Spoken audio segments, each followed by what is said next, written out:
शौर्य दिवस के अवसर पर, जी हां, कारगिल विजय दिवस, जिसके अवसर पर दिल्ली स्थित द्वारका के इस्कॉन मंदिर में खास उत्सव मनाया गया, खास श्रद्धांजलि अर्पित गई और शूरवीरों के परिवारों को सम्मानित भी किया गया। आइए जानते हैं प्रशांत प्रभु जी से कि क्या कुछ हुआ खास और क्या कुछ आगे द्वारका इस्कॉन मंदिर में किया जा रहा है कि हम सभी उनके परिवार लोगों को बुलाएं। उसमें से कुछ जैसे कैप्टन सक्सेना जो कि उस कारगिल युद्ध में थे, वह भी आज मौजूद है हमारे मध्य, और कैप्टन नायर जो महावीर चक्र प्राप्त किए, उनकी माँ यहाँ पर आई हैं। कई सारी पुस्तकों का विमोचन हुआ है, उनके लिए प्रसाद का अरेंजमेंट किया गया है। महाशांति यज्ञ हुआ है।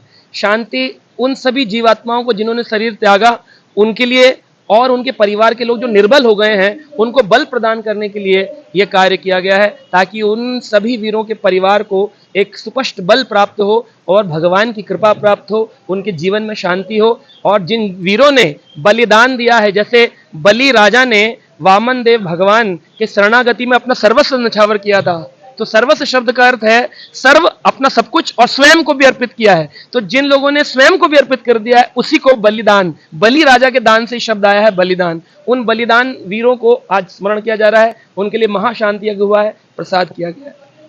निश्चित रूप से ये जो कारगिल विजय दिवस मनाया जा रहा है, हमारे प्रधानमंत्री मोदी ने भी नमन किया है।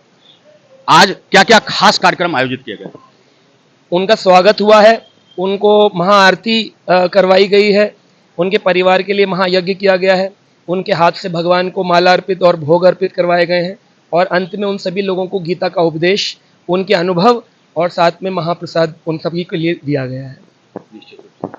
तो जैसा कि आपने अभी प्रशांत प्रमुख जी से सुना कि किस तरह से प्रशांत प्रभु जी ने बताया कि कारगिल क्यों खास है, बलिदान के शब्दों का भी उन्होंने विमोचन, मतलब बड़े ही अच्छे ढंग से विश्लेषण किया।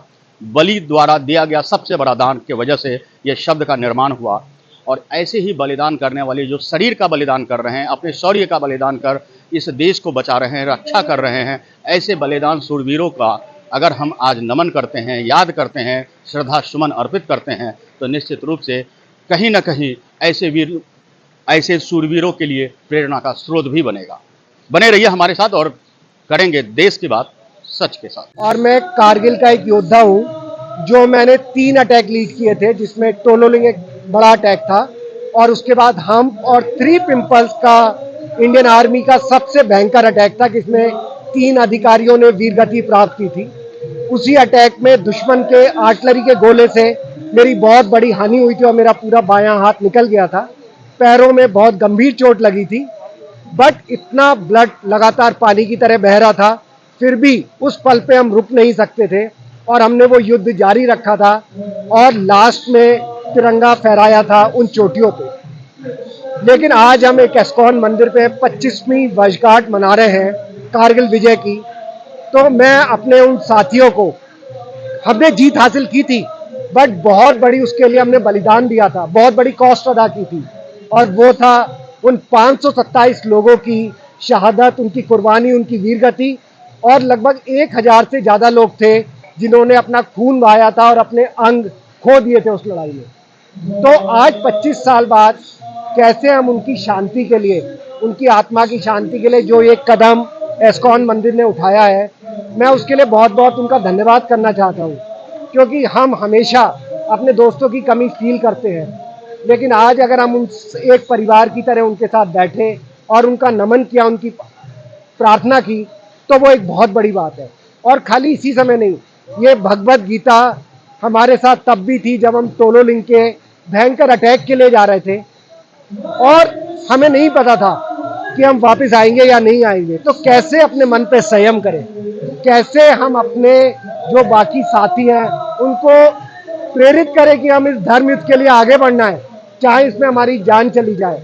तो मेजर आचार्य थे, वो भगवत गीता को बहुत मानते थे, उन्होंने हमें बताया, और तब से मैं भी उस पर बहुत विश्वास करता हूँ कि आप अपना धर्म का पालन करो, आप धर्म को करो, आप कर्म की इच्छा नहीं करो, और आप इस धर्म युद्ध के लिए जा रहे हो तो एक बहुत बड़ा काम कर रहे हो। तो वो हमारे साथ गीता आज भी थी, और मैं उनका फिर से थैंकफुल हूँ कि आज उन्होंने हमें ये सम्मान दिया और बहुत इन वीर नारियों को बुलाया, कारगिल के योद्धाओं को बुलाया। तो मैं पूरे आर्मी की तरफ से कारगिल के पूरे परिवार की तरफ से, वीर नारी की तरफ से और कारगिल के उन सारे वीर योद्धाओं की तरह आपका नमन करता हूँ। बहुत बहुत धन्यवाद। शौर्य की ऐसी अद्भुत गाथा लिखते समय क्या एक पल भी आपको अपने परिवार की याद नहीं आई?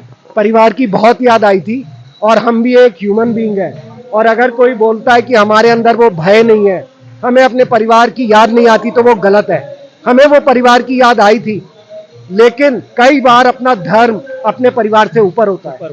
और जब हम एक सैनिक की वर्दी पहनते हैं तो हम प्रतिज्ञा करते हैं कि किसी भी हालत में मेरे राष्ट्र का गौरव, उसकी प्रतिष्ठा और उसका सम्मान सबसे पहले आएगा हमेशा। उसके बाद मेरे जवान जिनको मैं कमांड कर रहा हूँ, और सबसे लास्ट में मेरा और मेरे परिवार का धर्म आएगा। तो ये बहुत डिफिकल्ट पल था, और वो पत्र लिखना अपनी परिवार को कि शायद मैं लौट के नहीं आऊँगा, जबकि आपको पता है कि आज आप जिंदा हो, ये बहुत कठिन काम था। लेकिन अपने मन को संयम करना है, जैसे अर्जुन ने कदम बढ़ाया था धर्मयुद्ध की तरफ, उसी तरह हम एक धर्मयुद्ध लड़ रहे थे और हमने उसकी तरफ कदम बढ़ाया, चाहे इसमें हमारी जान जाए या हमारे परिवार तो को हमारा जो है हमसे सेपरेशन सहना पड़े। शौर्य की ऐसी अद्भुत गाथा, ऐसी अद्भुत कहानियां जिसे जानकर हमारे आंखों से बरबस ही आंसू निकल पड़ता है। आपको बता दें, ऐसे सूरवीरों को हम नमन तो करते ही हैं, श्रद्धांजलि भी अर्पित करते हैं, जो हमारे बीच नहीं है। आज कारगिल दिवस पर जब इस्कॉन द्वारका ने यह अद्भुत कार्यक्रम रखा, तो ऐसे शौर्य सैनिकों से मिलने का सुअवसर भी मिला, और यही वजह है कि आज आप उनकी गाथाओं को जान रहे हैं। दिल से आप भी नमन करें और ऐसे सूरवीरों को याद करते रहें, उन्हें हम कभी विस्मरित न कर पाए। अनुभवी आंखें न्यूज, दिल्ली। हमारे साथ बने रहिए और देखते रहिए अनुभवी आंखें न्यूज, और पढ़ते रहिए अनुभवी आंखें अखबार। सोशल साइट्स, ऑनलाइन चैनल पे जाकर आप हमारे चैनल्स को देख सकते हैं, लाइक और सब्सक्राइब भी कर दीजिए। दोस्तों, आप हमसे जुड़ने के लिए अपना पासपोर्ट साइज फोटो और एक आधार कार्ड की फोटोकॉपी हमें भेज दें और हमसे जुड़ें। हमारे से जुड़ने के लिए इस नंबर पे आप हमसे बात कीजिए। हमारा नंबर है 8826227802।